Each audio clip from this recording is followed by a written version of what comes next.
We recently made a very difficult decision, and that is we are canceling our planned 2026 season and closing our doors for a few months while we re-envision what could be, what should be, and how to create a sustainable path forward. That's Christopher Ostrom, producing artistic director at the Wellfleet Harbor Actors Theatre. What is not closing? We are taking a break. We'd like to think of this as an intermission while we set the stage for the next act. It's incredibly sad. And it was an incredibly difficult decision, and we agonized over it for about 6 months, and tried a lot of things, explored a lot of things, and not all of them came to fruition. And at a certain point, you have to kind of slam on the brakes and take care of what's going on inside. Yeah. For many, having the theater go dark over the upcoming summer season felt like a sharp slap. But Ostrom and others in the theater community says this should not be a surprise, and that what, although unique, isn't alone. Regional theater and the performing arts in general have suffered greatly since coming back from the pandemic in 2021. It's definitely a nationwide trend. We've seen over 50 regional theaters close in the past 5 years. Smaller theaters in general are really, really struggling at this time. Theater Communications Group, a 60-plus-year-old theater trade organization, studied 2,000 professional, not-for-profit theaters in the U.S., and found that 61% saw a drop in their net assets since 2022. So as we see individual giving plateauing or dropping in some areas, combined with rising costs, it's created an unsustainable model. I think we also have unique challenges here on the Outer Cape, especially around housing affordability. That certainly impacts us as we bring most of our artists in from off Cape. So our housing budget has more than tripled in the past 3 years. What has a long and storied history? Jeff Zinn, actor, director, playwright, joined the theater in its 3rd year and served as its artistic director for 25 years. He was part of its growth from humble beginnings to a theater with 3 venues hosting an array of performances. And, ironically, just performed a play reading at What earlier this month. When the theater began, you might say that summer theater on Cape Cod had a certain quality to it. It was lighter fare. Murder mysteries, musicals. The thing that kind of kicked it off was this combination of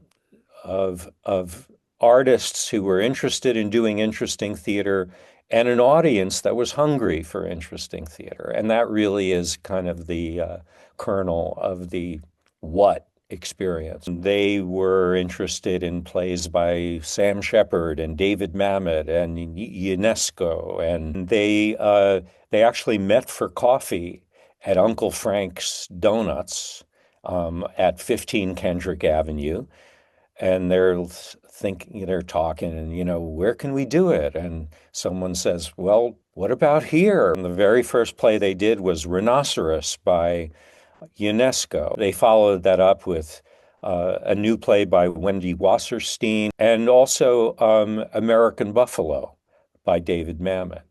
And the response to these plays was immediate. There was obviously an audience for interesting, edgy theater. The rest is, as they say, history. The company built the Julie Harris stage and even set up a big top tent for children's theater in the summer. We have a very adventurous contemporary voice, a very eclectic approach to programming. It's kind of hard to nail down, what a what play is, but it's one of those things you know it when you see it. But we also try to stay very engaged with our community. We're open year-round with programs like the Metropolitan Opera Live in HD. We have a unique program that takes uses theater skills to support individuals in recovery called Second Act. Do you have any theories of what's going to need to change for you to come out the other end? It's a challenging question. We're open to kind of any possibility at this point. One of the things that's important is we find a way to preserve this facility and still make it available to the community as it has been.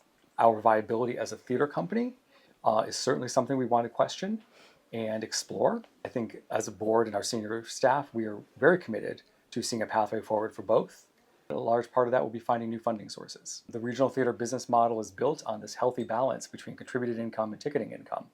And even the strongest theaters, ticketing income only covers roughly half of their expenses. So we know this is not going to be an easy path forward, but we do feel that there's a lot of support moving forward. Live theater holds a special place in our culture. And although What may be dark this summer, that passion for the art form says that this is not the end. When live theater is really good, it's very special. It's great to be in in a real theater and breathing the same air as the actors. I think there is such a human need to connect and to share our stories and to create community around the sharing of stories. I think we're always going to have that need for live theater.